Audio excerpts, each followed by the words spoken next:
శ్రీనివాస ఘట్టంలోని శ్రీ ప్రకృతి రావణ బ్రహ్మ శివాలయ క్షేత్రంలో వేంచేసి ఉన్న బ్రహ్మసూత్ర మల్లన్న స్వామివారి ఆలయంలో సోమవారం ప్రత్యేక పూజలు చేశారు. వివిధ ప్రాంతాల నుండి పెద్ద సంఖ్యలో భక్తులు ఆలయానికి విచ్చేసి పూజలు, గోదావరి నది జలాలతో స్వయం అభిషేకాలు చేసి స్వామివారికి ప్రణమిల్లారు.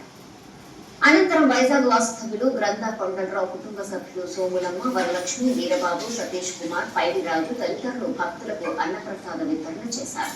విశేష సంఖ్యలో భక్తులు పాల్గొని స్వామివారి అన్నప్రసాదం స్వీకరించారు. ఆలయ నిర్వాహకులు అనపర్తి శివరామకృష్ణ, శివసేవకులు ఈ కార్యక్రమాలను పర్యవేక్షించగా రాజ్య municipality secretary L Sravani Venkateswarlu భక్తులు పాల్గొన్నారు.